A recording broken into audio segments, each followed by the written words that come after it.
the OTC market segment with Larry Isen. Please note that past history performance does not guarantee future potential of any OTC journal.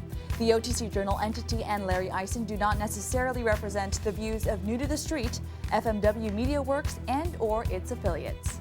The OTC Journal is one of the longest-running digital newsletters devoted to coverage of small and microcap stocks. The OTC Journal is also one of the only electronic publications that provides long-term coverage of selected small and microcap companies. Larry Isen, the author and publisher, first released the edition in 1998. In 2015, the OTC Journal will commence its 18th year of continuous publications. Welcome to the program, Larry. Thanks, Co.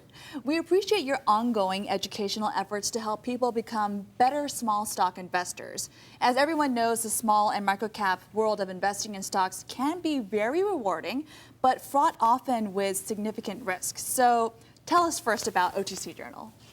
Well, the OTC Journal is a passion of mine. My friends and I got together when we first heard about the internet, and we scraped together $40,000 between four of us, and we sent it to Yahoo. We bought 5 million impressions in 1997. We began publishing an electronic newsletter with 5,000 subscribers. And after the 1st of January, it'll be my 18th year in a row of publishing the OTC Journal. So I'm very proud of that. It's delivered electronically, only by email.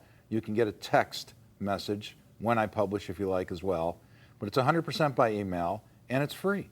How much risk is there now investing in small stocks? Well, there's the same risk now that there's always been, and the risk is extremely high. And one of my missions with the OTC Journal is to educate people on how to manage the risk involved with small stocks.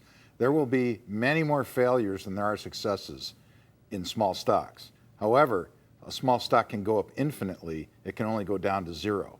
So if you manage the risk properly and understand that you're going to have more losers than winners at the beginning, you can become a good small stock investor. So what should people be looking for in a small cap company to make them believe that it is worth taking a risk on? Well, the main thing that I look for in a small cap company is huge upside potential, because it's impossible to predict which companies are going to be wildly successful. But you want to find the ones that have major markets that they're going after, that have unlimited upside. Some of the companies I'm covering today, for example, I'm covering a company that's trying to develop a 1 billion barrel oil field in Africa. That's enormous.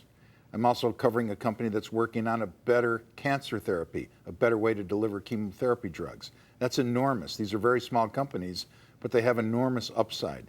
A third company I'm following right now has grown from 4 million in revenues to 140 million in revenues in 1 year.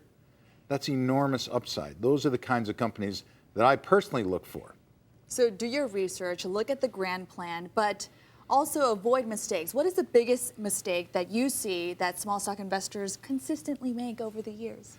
Well, I would say having looked back at my own mistakes over the last 18 years, I can tell you from personal experience, there's one mistake I've made consistently, and there's two mistakes that small stock investors make. The first mistake that you really need to avoid is overtrading your own account. Don't buy today's hot new idea and get rid of yesterday's idea. These small stocks are not great trading vehicles. If you want to trade the larger cap stocks with more liquidity and more volume. There's too much volatility. It's too hard to get in and out, and you don't get the long-term upside if you're too much of a trader. But looking back on my own personal history, the single biggest mistake I've ever made is not investing in companies that didn't work out and losing money. The single biggest mistake I've ever made is selling my winners too early. And you never know which stock is going to... That's one of the things about investing in small cap companies. Luck is a big factor. You have to get lucky and find the right one. So find the one with a big story, learn the company, stick with it for the long term, accumulate during seasonal weaknesses, maybe sell some if it gets on a tear, but always hold some for the very, very long term. Thank you for those guidelines. And Larry, thank you for joining us on New to the Street. It's a great pleasure. We look forward to seeing you again this time. I'm looking forward to coming back. If you want to follow Larry's OTC Journal, you can do so for free. Simply go to otcjournal.com and input your email address. If you prefer to receive notifications by IM, simply text the word PROFITS to the number 86677.